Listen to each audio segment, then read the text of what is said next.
All right, check it out, guys. Astonishing discovery that could be final proof that the pyramids in Egypt are more than what they seem. Impossible physics, links to faraway galaxies, and an underground city to survive Armageddon. We're going to cover all of this on today's podcast, and what we're going to bring to the table, I think you're going to find quite intriguing. So without further ado, let's get after it.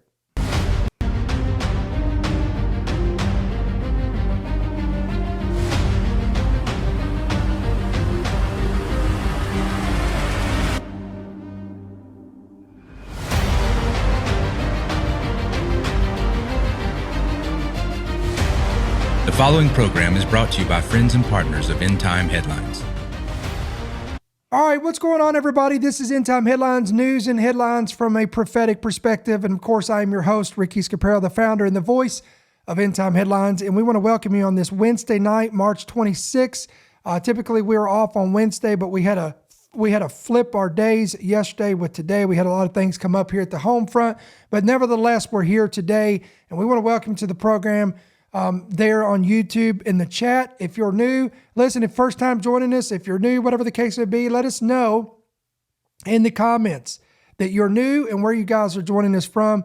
And we want to welcome you. I'm talking about myself and our admins. You'll see them there with the blue wrench. They're gonna welcome you. And we just want to say welcome to the program. And we hope that you're blessed and you're encouraged and you find value in the content that we bring forward today. And also, why don't you go ahead and do us a favor for all the new folks and even for all of our regular viewers, you guys know the drill. Hit the like button. That's going to help push us out there on the algorithm on YouTube and Rumble. And if you guys are listening by Apple or Spotify, we welcome you. We always welcome you as well in podcast land out there. And we pray that you're blessed and you're encouraged by our content as well and informed. And you can help us out too by giving us a good review. That's going to be a great blessing to us. It's going to help get eyes on our program there, again, on Apple or Spotify or wherever you get your podcast from. We'd appreciate that. So as we said at the introduction of this, guys, this was a report that came out recently. We're going to go right into this today. I've got a video I want to show you where there was a podcast done, and this information that's going to be presented is pretty astounding. And then we're going to present some research that I have dug up myself. And we're just going to have a good time today. And I think you're going to be intrigued by this. So as everyone knows, below the surface of the waves, what we see is just a tip. We're talking about icebergs. Icebergs, again, below the surface of the waves, what we see is just a tip. This is where we get this phrase, the tip of the iceberg. But no one dreamed. And I'm reading this, if you guys are listening by Apple or Spotify, I'm reading this article from the Daily Mail.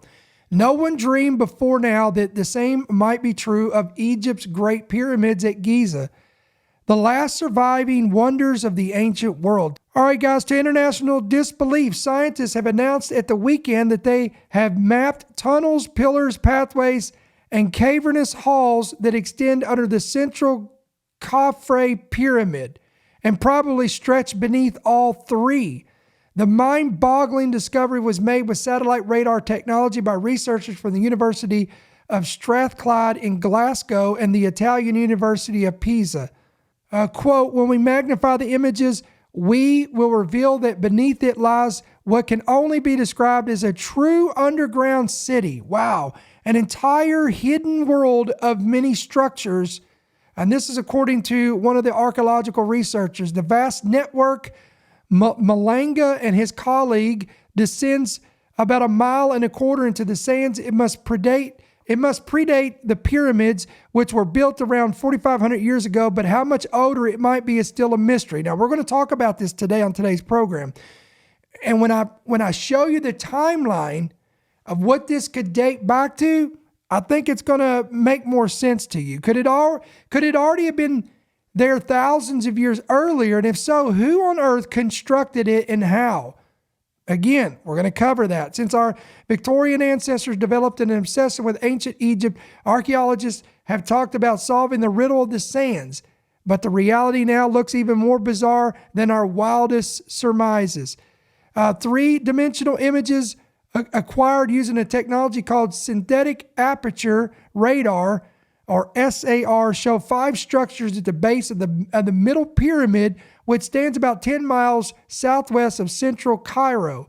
The purpose of these structures is unknown, but geometric passages connect them.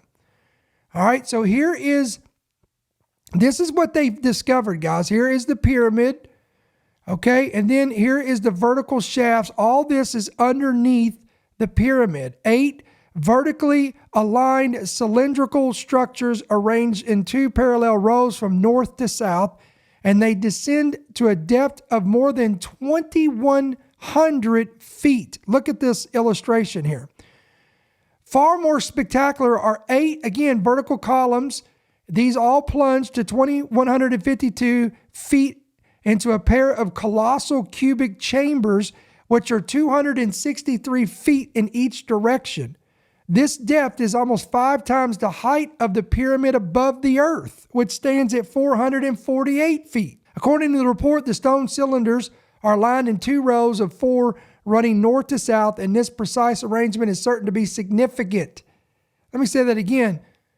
This precise arrangement is certain to be significant. The Great Pyramids are aligned so their edges face exactly north, south, east, and west. The Khafre pyramid, combined with the columns and cubes on which it stands, totals 2,835 feet, larger than the tallest man-made building in Dubai, which is 2,717 feet. A staircase-like walkway also spirals around each pillar, and it is impossible to fathom how this could have been created 25 years before the birth of Jesus. Now, I want to highlight this whole thing right here again.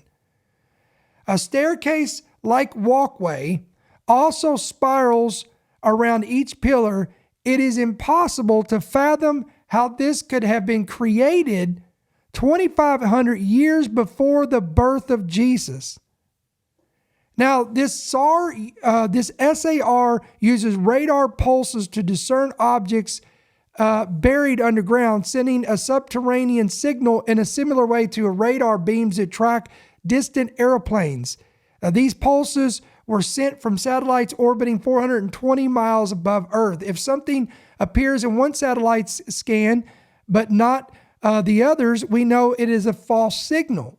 However, the readings were completely consistent, ruling out any chance of misinterpretation. Quote, he added that the team considered the possibility that the pillars and cubes were a foundation for the pyramid. But the SAR images also show a massive shattering of what looked like archaeological remains spreading far beyond the foundations at great depth. The scientists theorized this could be an actual underground city. Wow. All right, so guys, if you read the rest of the article, it begins to theorize what these could be used for. Could they have been used for water, for tunneling water, for communication infrastructure? All these things are in there in the article. But I want to show you something. I found this podcast, and I'm going to pull this up. And this is going to be interesting. We're going to listen to this together. And the host that they have on there pulls up some interesting information. And then I'm going to present my own research that I've done on this to kind of give some theories on this as well. So let's check this out. So when you heard this news, over the past few days, when the Italian video was released and you have to go through the subtitles and sort of unpack all of this, and I saw it on X, I said, I'm sorry, hold on a second. There's a massive underground city underneath Giza that's 3 kilometers deep, hundreds and hundreds of meters wide. Like, what did you think when you heard this? So what I'd like to do is actually break down a few facts for everybody, because everybody's hearing this news from a bunch of different sources. Some is true, some isn't. Nobody really knows what to think. But what I thought when I first saw it was, thank God, finally somebody is speaking about this, because what you're hearing now is nothing new.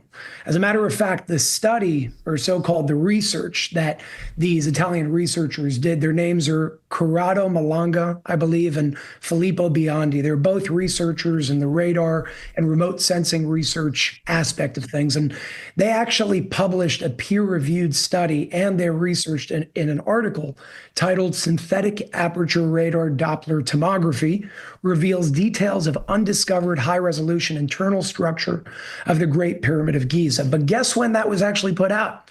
It wasn't a few days ago. That research was put out in 2022. So my question, why didn't we never hear about that, guys? number one, why are we speaking about it now? Right. If it came out in 2022? Right. Well, that is a great question. Do you have an answer as to why we're just learning about this now? I mean, and I know you have documented a lot of this going back years. And in fact, there's recorded information going back to, I mean, wherever you come down on this, I don't know. But Billy Meyer and his contactee publications in 1953, and this is verifiable, by the way. This is copyrighted, verifiable information of Billy Meyer specifically talking about going underneath, being transported in a beam ship and going underneath the pyramids in a massive underground chamber. Now, you might laugh at it, but it was published in 1953. I mean, so why are we learning about this now, Jason? So I'll cover both sides. I'll cover the factual side, and I'll cover the side that some people may call weird, but it's important to note because there are coincidences, and then there are things that just can't be coincidence. So factually, what happened over here is it's called SAR data, synthetic aperture radar data. Along with that came this proprietary software that was created by one of those researchers, the Italian researchers. And the way that it works is it transforms the radar signals that they're detecting into something called photonic information. Now, the simple way of explaining that is it tracks vibrations down to the millimeter to identify underground structures without excavation. So it's a very... All right, guys, so he's reiterating what we talked about in this article. So he's going to get through this. Non-invasive way of being able to figure out what's deep below us. Now, this research was done on the second largest pyramid of the Giza Plateau. It's known as the Khafre Pyramid. What they found was 5 identical structures inside the pyramid itself. But what was even more interesting than that is underneath those 5 identical structures were these 8 massive, they look like cylinders. Nobody really knows what they are. They found that they were hollow inside, and they're surrounded by what looks like a coil. Some people are saying that the radar seems to show that there's stairs bringing you down. And on the bottom of those cylinders, which by the way are 648 meters each, that's massive, let alone to put something underground 3,000-4,000 years ago whenever that happened. On the bottom of those cylinders, you have 2 very large cubic structures that seem to be some sort of basement, like what you were just talking about that guy spoke about in 1953. Now, each cubic basement, I call them basements, nobody knows what they are, measure about 80 meters on each side. That's about almost a football field in terms of each side of that cube. These are massive structures underground.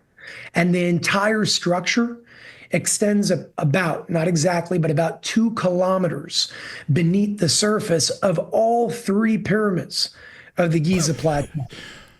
Now, they're telling us that, and this is at least what the textbooks tell us, how I grew up in school. The pyramids were tombs for these pharaohs that they wanted to honor. And they built them using ramps and sledges and hammers. Now, this just blows that theory and that history out of the water because you don't build what we just spoke about with ramps and sledges and hammers. Guys, wow, I can't wait till when I get into the information I'm going to share with you, in my opinion, it's going to all make sense. It's so profound.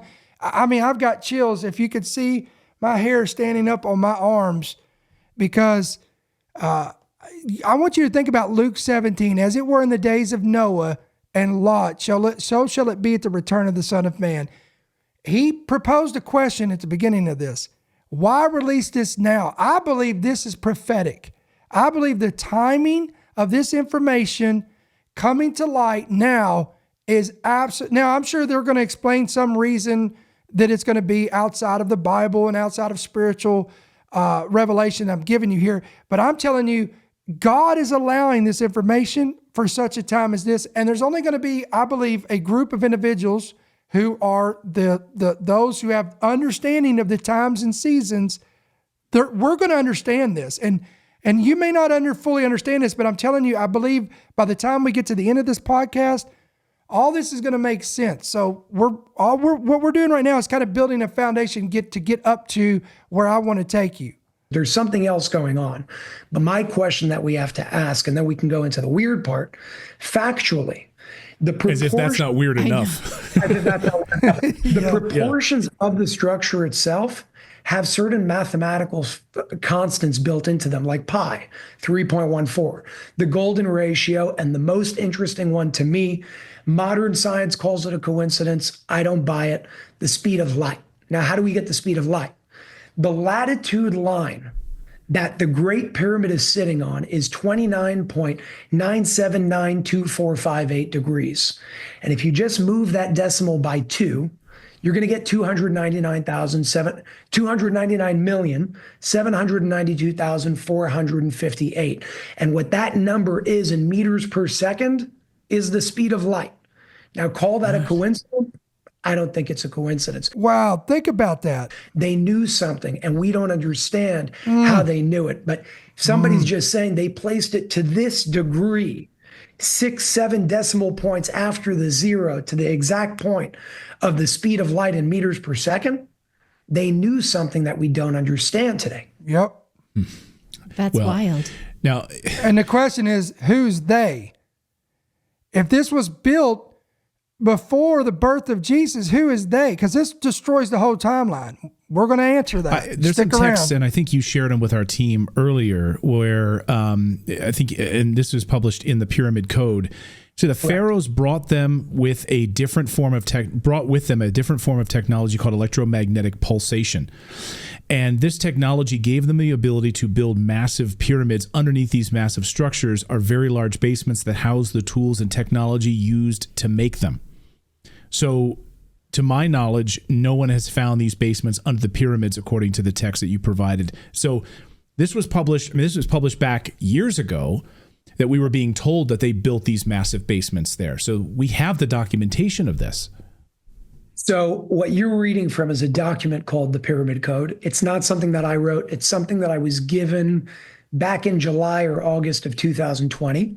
The person who wrote it likes kind of remaining behind the scenes. He doesn't like being in the spotlight. He gave it to me, and he said you could share it with the world. So that's what I did. And everybody called me crazy. They said, Jason, they're pyramids, they're tombs. Leave it alone. They built it with water and hammers and sledges, and that's about it.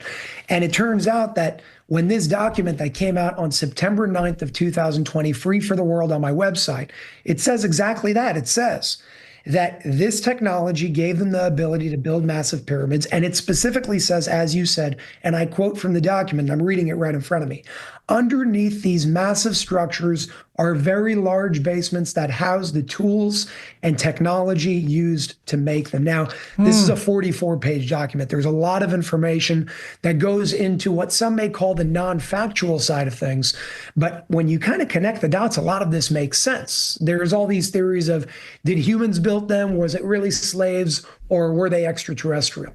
All I know is we can barely build something like that today with the technology. Or was it someone else? Dun, dun, dun. That we have. So there had to be some form of intervention back then. And we don't even need to go into textbooks. Look at the writing on the wall, literally in the pyramid. Look at the hieroglyphics on the wall. They tell us the story. There are literal carvings on the wall showing us pictures from 2,000, 3,000, 4,000 years ago that they carved, basically telling us that they had other forms of technology that are in many cases foreign to us today. And all you have to do is ask yourself, how do you pick up a stone, not to mention many stones, that our modern day technology and cranes can't pick up today? And if we connect the dots and use some logic, when you use sound, and there are certain universities that have done this, using sound waves to move very, very heavy objects without touching them, it's all a matter of frequency. You use the right frequency, you can break a glass. You use And the isn't proper there frequency to move things. Isn't there imagery of this in the Mayan pyramids as well, using these sound techniques and almost it looks like magic wands of some of the imagery directing the building of these structures with what looks like a magic wand? You know, it's very interesting that you brought that up because that's another point of logic that we need to bring up. I like going into the theories and connecting some dots, but I need fact to base that off of. And from what we're told, thousands of years ago, we were not very advanced, as far as they tell us at least. And therefore, we couldn't have really communicated across continents, right? Christopher Columbus only discovered America, a few hundred years ago. But if that were true, please explain to me, and this is a question, not an answer, explain to me, how is it that there are pyramids all over the planet that have, in some cases, the same inscriptions and carvings into the stone of certain objects and stories if we didn't have any interplanetary communication? Wow. Guys, wow. Back then. And it begs the question, well, did we? And are they not telling us something? Because if what I'm saying right now is accepted by modern day science and archaeologists around the world, it changes all of our history. Yep. It would bring us to the point of saying maybe we were more advanced back then than we are today. And maybe had those advancements today, humanity would be a whole lot more empowered. But if you go to politics, look what we're fighting over. We're fighting over oil. We're fighting over gas. And maybe we were given this technology and these resources from someone else. We're fighting over energy. What happens if what the Pyramid Code series and the document says is true? What happens if what Nikola Tesla was saying over 100 years ago was true and free energy is possible? Well, the people that are fighting over natural gas now have a common enemy. It wouldn't just be World War III. It would be World War IV based on what they would be fighting over, because free energy would change the world for the better for humanity. It would destroy the powers that be today. Right. Oh, it's unbelievable. I kind of come back to just thinking about Billy Meyer again, 1953, telling us what he saw there, and then people just dismiss this out of hand. Traveling there on these beam ships as a contactee case, you can, again, dismiss it if you want. He published it in 1953 and told us about these massive caverns. So where do things stand now with the research on this, Jason? Like, I know there's people that want, obviously, a second opinion, verifiable information. Now that we think that these things are there, these massive cylinders underneath the pyramids that go down, 3 kilometers, where do we stand with the research? Are we going to go and do some sort of excavation, second opinion? Where do things go from here? I'll give you my opinion on this. I can't share a fact, but my opinion by, again, connecting certain dots and understanding the implications of such a revelation of what is now coming out to the world, because people knew about this for quite some time. I do not believe they're going to let us go down there and excavate. And even if they do, the findings that they find, I personally believe will be hidden or kept secret for a period of time, because bingo, what the pyramids were really intended for, if you look at them with their mathematical formulas and what a lot of people even use them for today, is healing. There are a lot of different rooms that create certain frequencies when you're sitting in there, and people till this day go there and have incredible experiences when it comes to healing.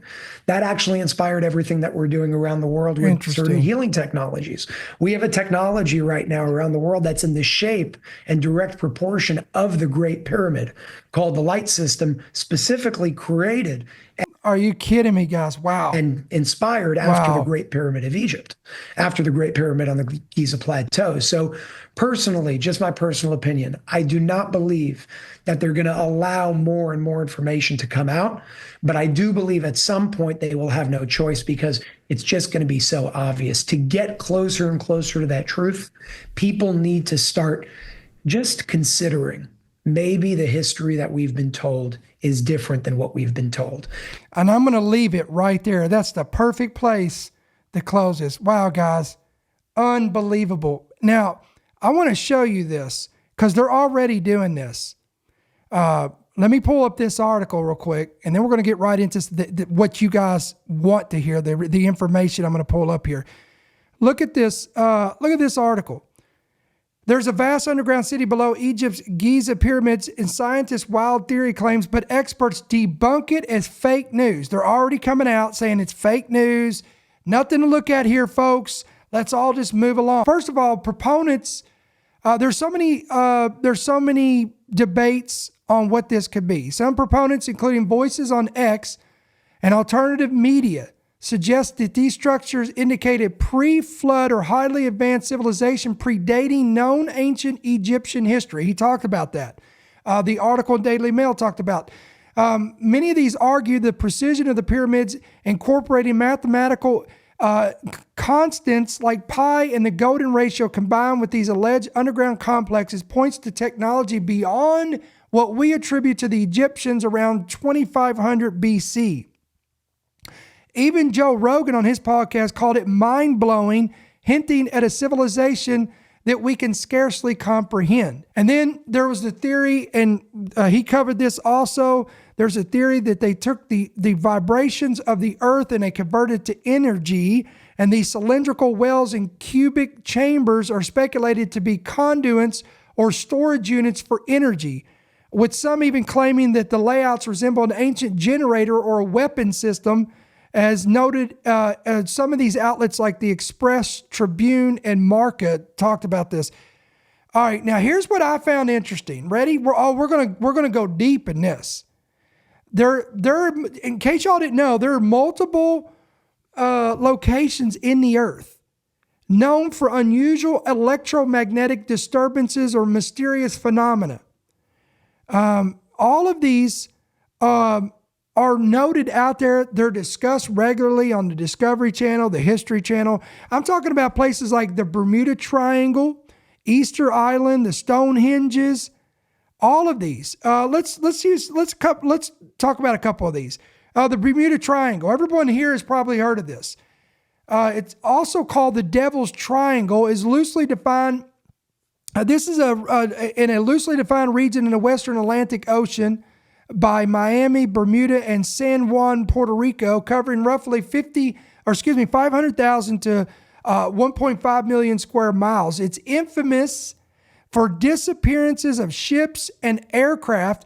Did you know this? Over 50 vessels and 20 aircraft have vanished since the mid-20th century, often under strange circumstances in this area. We're talking about their compasses would go crazy. They'd lose all signal. They would lose sense of time. Electromagnetic disturbances in this location are frequently cited in popular theories. Pilots and sailors have reported, again, all of these malfunctions in their compass, their equipment failures, disorientation suggests something interferes with navigation systems on their vessels and their craft. One scientific angle points to the area's unique geomagnetic properties. It's one of the few places on the Earth where true north and magnetic north align, which could confuse older compass-based navigation if not properly accounted for. Additionally, the region sits over the Black Ridge, where methane hydrate deposits in the ocean floor might erupt, lowering water density and potentially sinking ships without warning. Again, these are scientific theories. Weather phenomena like rogue waves or microbursts, sudden intense storms could amplify these effects, and some speculate electromagnetic fields from underwater geological activity play a role. All of this play a role, though the evidence is thin. Again, they're trying to give scientific reasoning for the phenomena that's going on there. Then you have Easter Island. This is located in the remote Polynesian island in the Pacific. It's famous for its nearly 1,000 statues, massive stone figures carved by its early inhabitants, what they believe between 1250 and 1500 BC. It's not typically linked to electromagnetic disturbances in the same way as the Bermuda Triangle. However, its isolation and the mystery of how the statues were even moved have sparked fringe theories, including electromagnetic or energy anomalies. Geologically speaking, Easter Island is part of a volcanic hotspot, and its basalt rock contains magnetite, or a naturally magnetic mineral, and some speculate this could create localized magnetic anomalies itself. Though no significant electromagnetic disturbances have been consistently measured or tied to the island's mysteries, the real intrigue lies in its cultural and archaeological puzzles. How did a small population, listen to this very carefully, how did a small population transport 80-ton statues over miles with limited resources in that day? Let me ask that question again, because if somebody's taking notes, I want you to write this down. Type this out in the chat, whatever you got to do, because all this is we're going to pull all this together, and I'm telling you it's going to make sense. Let me ask this question again. How did a small population have the ability to transport 80-ton statues miles with limited resources? Okay, think about this. Let this stew for a minute.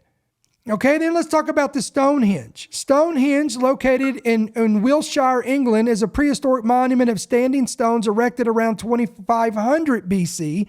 And these are often associated with a mystical or cosmic significance due to its alignment with the solstice, and some claim it sits on a site of unusual electromagnetic activity or earth energies. The area around the Stonehenge lies on a chalk bedrock with underwater channels, which some researchers suggest could interact with the Earth's magnetic field to produce subtle anomalies. Dozers, people who claim to detect hidden water or energy with rods, often report strange readings near the site. Although this is not scientifically validated, geophysical surveys have found no consistent evidence of significant electromagnetic disturbances, but the monument's precise construction and astronomical alignment fuels speculation of its very purpose. Theories range from its being used as an ancient observatory to a healing site amplified by supposed natural energies. Sound familiar? That's what we just heard about these pyramids. Any electromagnetic effects are likely minor and exaggerated by its, quote, mythic reputation. But don't miss it. So here you have the Bermuda Triangle, Easter Island, and the Stonehenge. And all of these produce some type of energy, and they have mystery shrouded around them. And then there's other places like the Dragon's Triangle near Japan. This is a location where, just like the Bermuda Triangle, you have ship disappearances, reported compass issues, and this is also possibly tied to underwater volcanic activity. The Zone of Silence in Mexico is another oddity where radio signals reportedly drop out, linked by some magnetic deposits or atmospheric disturbances. Is this not, I don't know, guys, this may not do anything for you, but this is intriguing to me. This is some cool stuff to me. Now, another theory, now let's go back to the pyramids. Let's go back to the underground, the cylindrical structures, the tunnels, that what they say is it could be an entire city, underground city. Some have speculated that the structures are remnants of ancient mines or industrial facilities, possibly tied to hydrothermal vents beneath the plateau from when it was an ocean floor millions of years ago. And I know you guys can't see me on Apple, Spotify, but I'm doing the air quotations, millions of years ago. This aligns with a fringe geological interpretation, but lacks real archaeological backing. So they really can't validate that. Then, and you knew this was coming up. Then there's the wild theory that suggests the alleged underground structures described as containing vertical cylindrical shafts, chambers, and passageways are evidence of an advanced civilization with, here it is, we had to cover this angle, with extraterrestrial origins. Proponents argue that the scale and complexity of the reported findings, again, 2,000 feet deep, exceed the technological capabilities of ancient Egyptians as understood by mainstream archaeology, what we've been told in the textbooks, in school, all of our lives. They point to figures like Malanga, a researcher involved in the study who is also known for his work on UFOs and alien abductions, as lending credence to the idea that these could be remnants of an, quote, alien base or infrastructure. Some speculate that the pyramids themselves were built by or with the assistance of extraterrestrials, and the underground city served as their operational hub. Now, I want to show you this. I'm going to pull this up. Notice it said there, extraterrestrial, okay? If you just look up the word extraterrestrial, and I want to, I pulled this right up, just Googled it. Look at the definition of this. Originating, existing, or occurring outside the earth or its atmosphere. Let me say that again. By definition of the word extraterrestrial, it by definition means originating, existing, or occurring outside the earth or its atmosphere. Guys, I venture to, I'm going to go on record and tell you, I 100% believe that the structures on Easter Island, possibly the Stonehenges, and the pyramids in Egypt, and many other places around the world that we didn't go into full detail, I believe they were either A, created by extraterrestrials. Oh, I'm going to clarify. Don't unfollow me yet and unsubscribe. I'm not talking about, listen, I'm not talking about little gray aliens. No.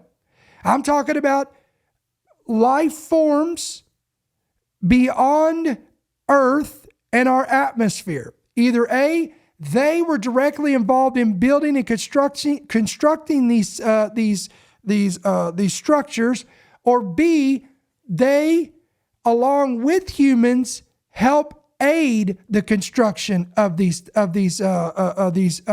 structures. That is 100% what I believe. Now, let me explain why I believe this. See, because if you go to the Bible, oh, come on, somebody. If we go before the birth of Jesus, there was a situation that occurred in Genesis chapter 6, and it says there were giants in the earth in those days, and also after that when the sons of God, the angels, the B'nai Elohim, went into the daughters of men and bore children to them, and the same became mighty men which were of old, men of renown. These giants, or what we would call Nephilim, which we would call the offspring of the sons of God, and human women, filled the earth. Okay? These all took place, and I want to remind you, there were giants before the flood, and there were giants after the flood. Are you hearing what I'm saying? Let me say that again. There were giants before the flood, and there were giants after the flood. Now, let's get into this. There is great evidence that these Nephilim, these giants, were directly involved in constructing these structures like the pyramids. Again, we keep in mind, and I'm just reiterating everything that was said, the massive scale, the advanced engineering that had to be required, the amount of work that had to be done to construct this. It was impossible for them to do this with the limited technology and the manpower that they had in their day. And not only that, but these pyramids reflected precise astronomical alignments and mathematical sophistication that was beyond anything that we could ever imagine, like the use of the golden ratio. And this suggests that deep understanding of geometry and celestial observation, likely developed by Egyptian priests and architects, all stem from this. Remember, these structures, guys, weighed up to 80 tons. There was no way that ancient Egyptians could move these without modern machinery that we have today, that they did not have in their with the ability and the resources that they had in that day. But if you add the giants to this equation, you have these beings that have extraordinary strength. They have the extraordinary stature with them, and they could easily do this. Now, here's something else that you need to know.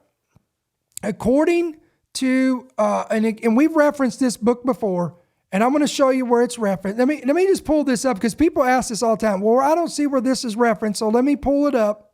All right, let's go over here. Let's go to the book of Jude. This is the last book before you get to the book of Revelation. There's only one chapter, so it's easy to find, easy to read.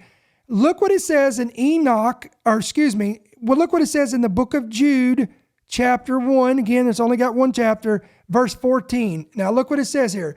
Now Enoch, somebody say Enoch, the seventh from Adam, prophesied about these men. What men? Well, if you go up here to verse 12, he talks about these men. These are spots in your love feast. They're clouds without water. They're like late autumn trees without fruit and twice dead, pulled up by the roots. They're raging waves of the sea, foaming up their own shame, wandering stars, for whom is reserved blackness of the darkness forever.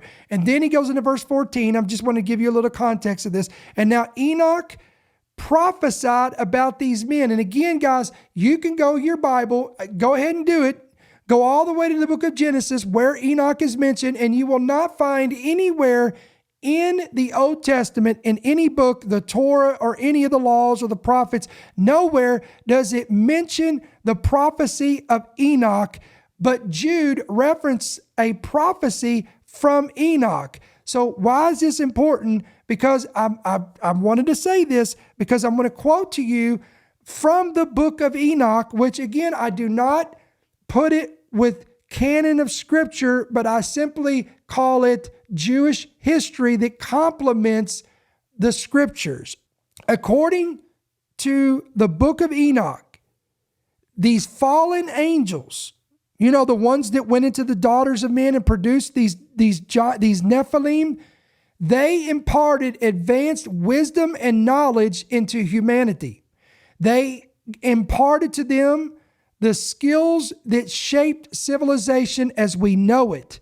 According to the writings of Enoch, there was a group of angels called Watchers, and they were led by one angel called Azazel and Simjaza. These were rebellious angels that rebelled against divine order and took human wives, hello, Genesis chapter 6, producing these Nephilim, giants or mighty beings.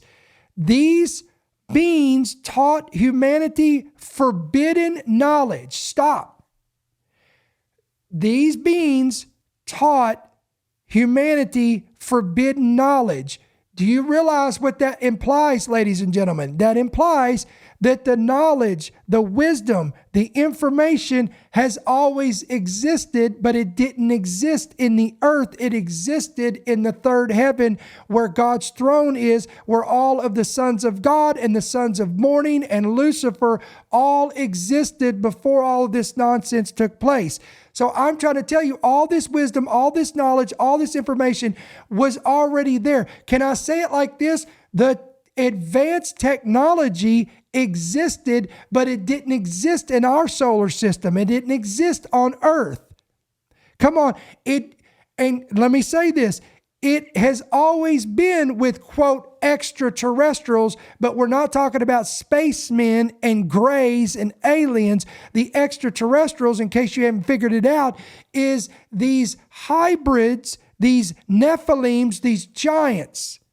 The angels that fell, that revolted from God, they went down, they produced these giants. Watch this. I want to read this. This is from 1 Enoch chapter 6, verse 8. Azazel is credited with teaching men metal making and the crafting of weapons such as swords, knives, and shields, as well as cosmetics and the art of beautifying the eyes. Hello, ladies. That's where that came from, in case you didn't know. Now, why is this important? Because this suggests that there is a leap in technological and cultural sophistication. We're talking about metalworking for war and adornment for vanity. All of these were seen as disruptive or unnatural advancements. God called this an abomination in the book of Genesis. This was one of the reasons why he destroyed the earth with the flood, because humanity, in my opinion, guys, humanity was never supposed to know these things. Just like we were never supposed to eat from the tree of good and evil. Remember, God instructed Adam and Eve, of all the trees of the garden you can eat, but do not eat of this tree. But what did we do? We defied God. Just like the angels defied God in heaven, we defied God on earth through Adam and Eve, and we crossed those barriers and we crossed those lines, and today we're reaping the repercussions of this. Now, let me read on. Other angels taught skills like astronomy and astrology and divination. Okay, there was others. These other watchmen, these other watchers. They taught men the understanding of celestial patterns, predicting events, and interpreting signs, knowledge that could elevate human power and perception, but also challenge divine authority. Hello, New Age, humanism, the occult, witchcraft, all of that stuff. Ladies and gentlemen, I'm giving you the origin of this. This is where all this stemmed from. So these Egyptian pyramids, in my opinion, are not burial sites. Yeah, they were burial sites, but they're more than that, guys. Are they energy devices? Are they stargates? Are they portals? Are they replicas of a heavenly realm? All right, now we're about 50 minutes into this broadcast. So I'm gonna now here. You better buckle in right here. I'm gonna show you some stuff that is gonna be profound. If you've never seen this, this is where I think we're gonna bring it home right here. Okay, Revelation chapter 21 says it speaks of the New Jerusalem, right? The New Jerusalem that's coming out of heaven. The Bible says that the city lies foursquare. Its length is the same as its width. And it's a measured city with, and its length and width and height are equal. This describes a structure with equal dimensions in all directions, length, width, height, and each measures roughly around 1,400 miles or 2,200 kilometers. A shape that is equal in length, width, and height could be a cube. A lot of people has speculated that the new city of Jerusalem will be a cube. However, I'm going to throw something out here that's going to make you think tonight. And I can't be dogmatic with this, guys. I'm just presenting research that I've done myself. Some scholars and theologians propose that this may not be a cube after all, but indeed a pyramid, depending on how one visualizes it. Oh, come on. Now, follow with me. The most recognized pyramid shape, again, is these large stone pyramids in Egypt. And now we were told that these were constructed over 4,500 years ago. Now, if we take the creation of Adam, it dates back on our own known chronology to about 6,000 years. Thus, the concept of the pyramid shape could have been known or used sometimes prior to the flood of Noah, which occurred about 1,658 years from Adam. Some of y'all's already going to get where we're going with this. These pyramids were larger, triangular-shaped tombs made of rock that housed the mummified bodies of Egyptian pharaohs, their family members, and their wealth. However, now we know that there's more to the eye than what we've seen.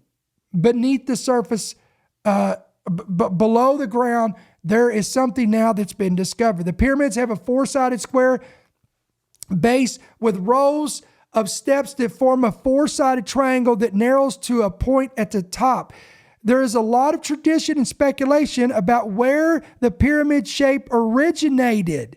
Let me say that again. There is much speculation and theories. Where did they get the inspiration to make these structures the shape of a pyramid? And who actually supervised the buildings of these pyramids? And again, with the size of these pyramids, the weight of the stones, and the sophistication of building it, it is impossible that the race of humanity that we were told could do this. However, was it a race of giants who once lived on the earth that were involved in this physical building of this process?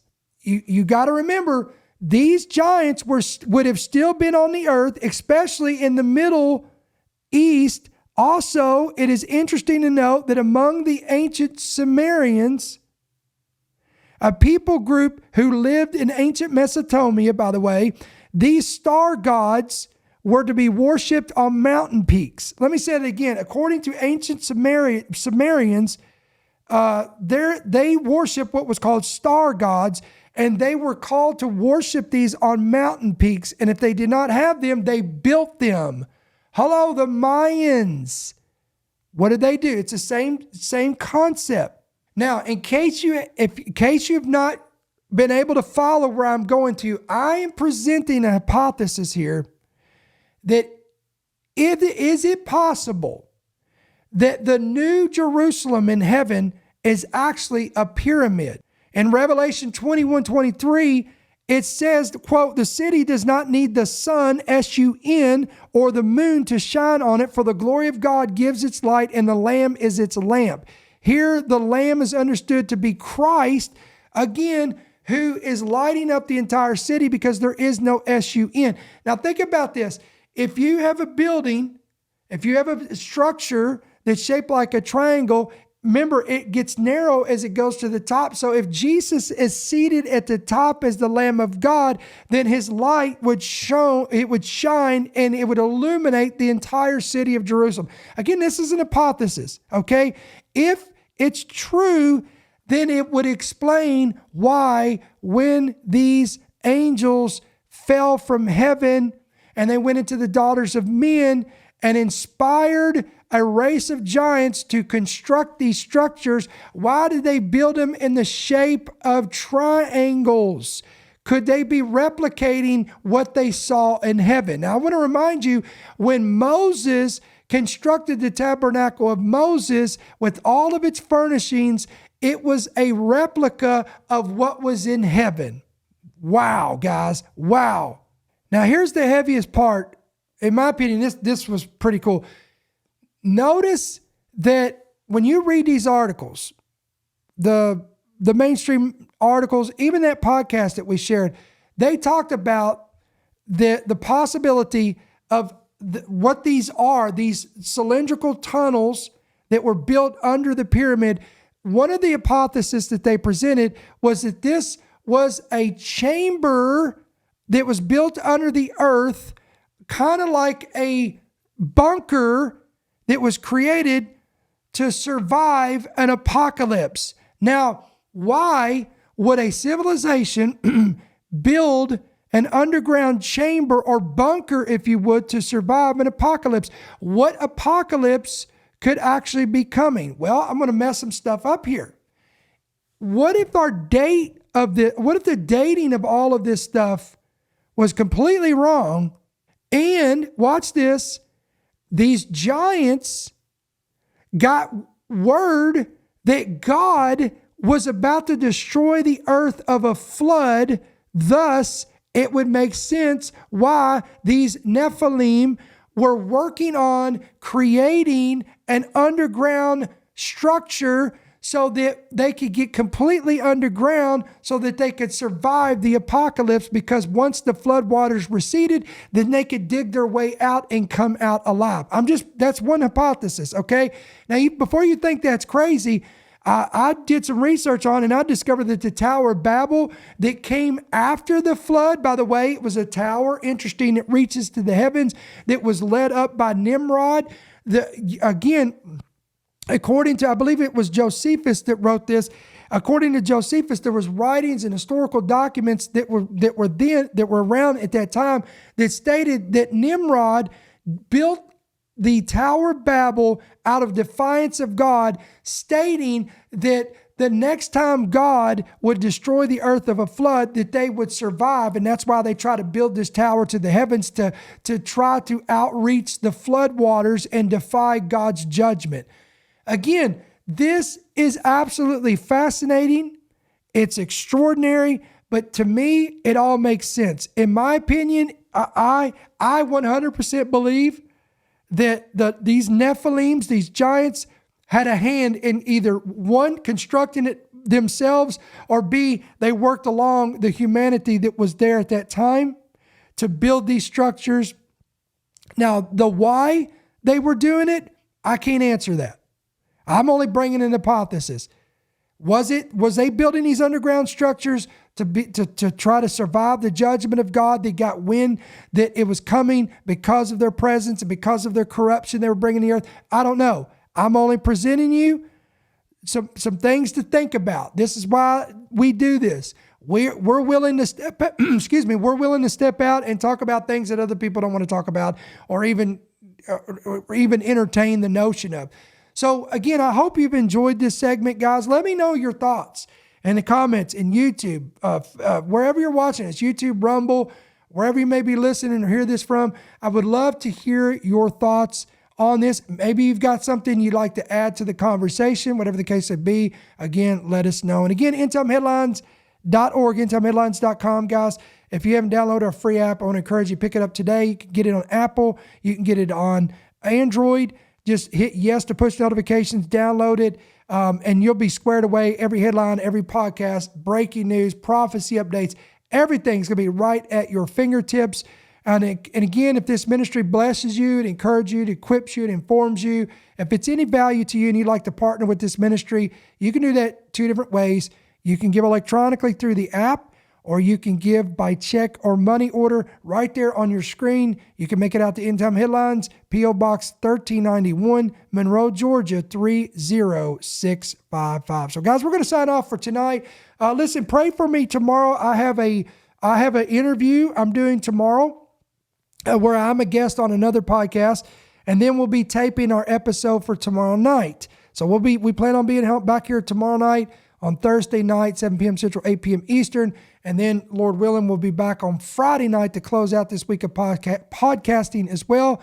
Again, 7 p.m. Central, 8 p.m. Eastern as well. So until we see you guys on the next one, I pray the Lord bless you, may He keep you, and may His countenance shine upon you. We'll see you then. Thank you for listening to the End Time Headlines podcast. We pray that you've been blessed and equipped by today's message. For more information about how you can help partner with our ministry, please visit endtimeheadlines.org.